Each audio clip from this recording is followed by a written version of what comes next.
Welcome back, all my 40K fanatics out there. I'm DJ here with Tim's Nation. Recently, I made a video talking about display boards and how important they can be for grand tournaments that require that you have them and also have faction championships. And I've seen a lot of questions about that, like how, there's already so much we have to take to a tournament. Here's just another thing. In this video, I want to try and take that burden of display boards and turn it into a blessing. This is going to be a little bit of a step-by-step in a concept for a display board that should hopefully make your life easier. So the first thing you want to do is you want to take your army and put it out on a table. When you want to see how much this army is going to cover neatly. You don't want the bases to touch. You want at least about a half an inch between all of your bases. And this will matter later on. We'll come back to that though. So once you've measured it out and you have your width and length for everything, you take that and you divide the width in half. Find two pieces. Your craft store should have these, and even Home Depot. You want to get two pieces of balsa wood. And those two pieces sitting next to each other combined should create your width and the length that you've established that you need for your army. Now, if you are coming close to it, go over. Do not go under. Do not shrink back in. Once you're comfortable with how your army sits on the table and it's like your models are a half an inch or more apart, don't shrink in because it's going to make everything else more difficult. If you have to go a couple inches more, then just do that. That's the safer route. The next thing that I recommend that you get is cork board. Cork board is very, very, very cheap. Usually you get it in a pack. This one, I think I had 5 in there and I still haven't gone through it all, and I've used it for multiple armies.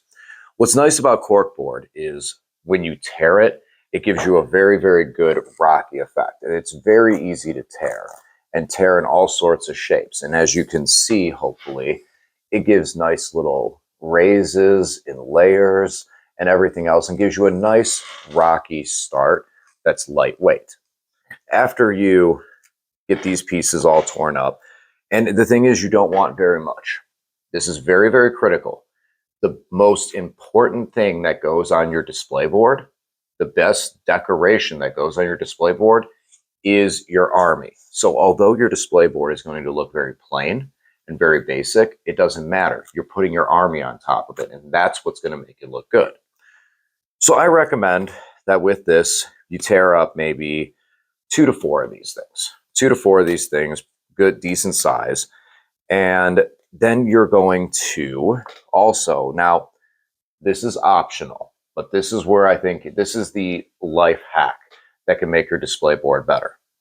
You can get this at your local, like Home Depot's, Lowe's, sheet steel. Now, please, everyone out there, be careful with this stuff. If you're cutting it and it gets away from you, it can slice your hand very bad. Please use a clamp it to a table as an additional, as the hand to hold it. So if this gets away and slices your clamp, at least it's not your hand. The cuts from freshly cut steel can sever nerves. So please, everyone, be safe and do this the responsible way. Don't take chances. Get shears that are brand new and sharp. Do not try to use old shears. That's when you're going to have the problems where it's going to get away from you, or it's going to fold, and a part could slice your hand, your leg. Just be careful with it. However, what is really good about this and why I suggest this is after you cut it, you can then take and put tape around the outsides to protect it, which is what I've done with this piece. You put tape around the outsides to protect so it doesn't cut you.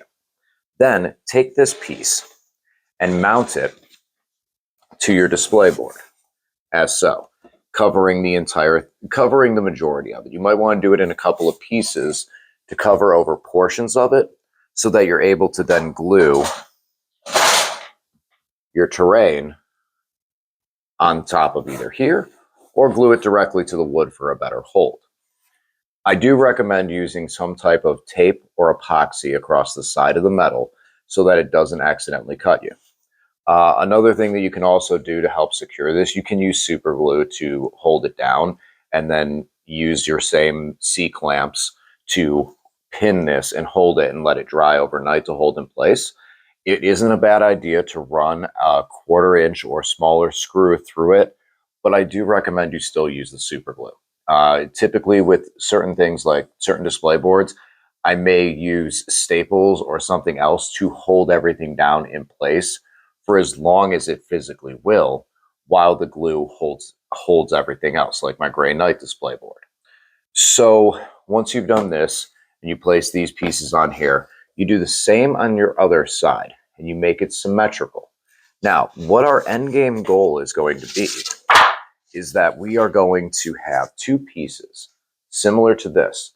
And when you take the other piece, you're able to flip it over and place it on top, so for transportation. So this piece that's here on the second piece, you may want to put it into the corner over here so that when these fold up into each other, one piece would be on this side and one piece will be down here on this side, and they can lay on top of each other nice and flat. Now, why the steel? Well, the steel is for your army itself. And this is, again, why I say to keep 1/2 inch between it. Because now that you're at the tournament, and now that there's 80, 90, 100 people at this tournament, and you've put your army out or you've taken your army out for game one, you need to go from a table that could be towards the front of the venue to a table in the middle of the venue where a bunch of people are trying to pass through. So what you can do with it is you have your models. You take your display board, and once you've coated the edges, you can use a spray can like aerosol texture-based paint to cover the whole thing. Cover it pretty thick around the sides where the tape is, but still coat the thing evenly with the textured spray paint. Then you will have, this would basically be your display board in a sense. You have your balsa wood underneath holding it steady, but because this is your display board, you can take your models, put magnets in the bottom of them, attach it to it, and now once you set your army up for that judging and paint judging and for the rest of the tournament, you now have something to transport your army from table to table. At this point, you may be able to condense your army down and fit it all into one tray, or you have two trips, but the whole way, your army is not going anywhere. Someone bumps into you, your army stays there, and you don't have to worry about packing and unpacking it. With that being said, that gives you a display board that now is a transportation tray between tables. During lunch, you have a place to place it that you can know that if someone bumps the table, it's not going to destroy one of your expensive models. And people don't intentionally try to be reckless, but accidents happen, especially with how many people can be in these venues. Magnetizing your models to something to transport them has been something that I've been doing for the last couple of years with my Necrons, and it's really helped me to keep my models' quality of life up. So I do recommend that. Transporting on a plane with magnets, I do not recommend. It's still a little too rough, and you will have damaged models.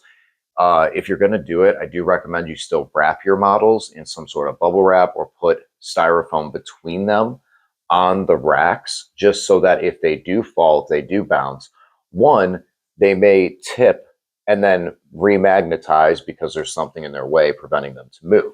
One of my friends actually stuffed packing peanuts inside of his rack and then zipped it up and put everything in there to transport it. If you're using such racks, magnetic racks, you already have the magnets on your model. You might as well put it on your display board. Now, what you then do to decorate your display board and how you make it look unique, there's one last critical piece. Take a piece of terrain with you. One of the ones that Games Workshop produces, like we've seen on my table for some of the games we played, that's the only thing extra you'll need to pack. One piece of terrain that you can fit some models on to give you the second tier to your display board. That right there will give you the basic points for your display so that you don't lose out on those points. And you can focus on possibly what you were there for initially, and that's to actually physically play the game or show off your painted models that you spent a lot of time working on. I hope this video helps, and I hope this maybe eases some of the stress of it and gives some people ideas. If you guys would like, leave it comments down below. I could actually invest and build a full-size one of these. I'm sure that someone in my gaming area in my groups could use it.